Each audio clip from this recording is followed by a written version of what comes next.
Here is a skyscraper Zoo-Med terrarium that I picked up for a new animal that is currently in quarantine. So that'll be getting put to use in another week or so.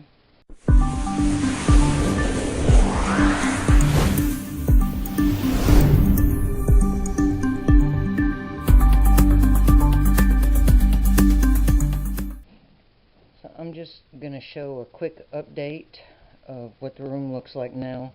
I've still got some changes I'm going to make, but I did get my new rack set up.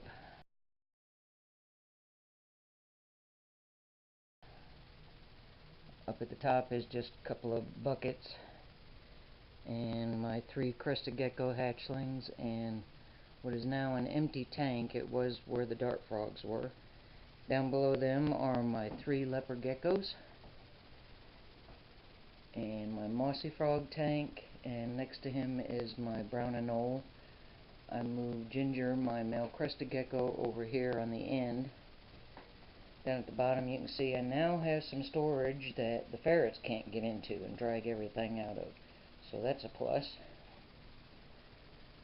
And Cinnamon, my female crested gecko, is over here. And my mealworm farm is down there in the corner.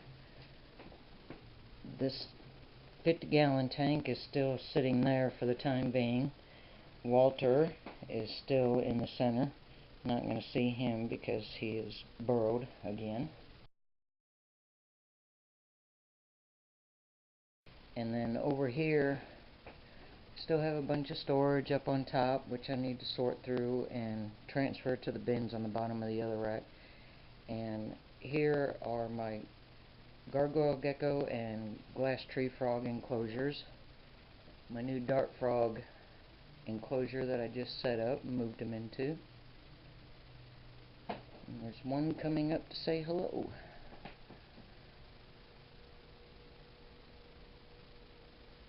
Hello. They just got put in there, so they're busy exploring. Down at the bottom is still the 3 nasty tanks that need to be cleaned out. And the corner storage unit is still there.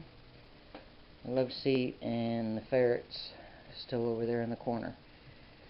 So this is the latest update. A few changes, but I still have quite a bit more to go.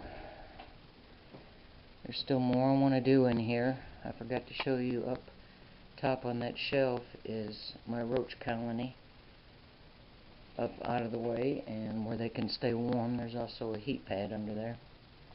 But that's pretty much it. I will probably do another update next month when I get some more changes made. The mossy frogs, I believe I've made up my mind, are going to go in the larger tank over there.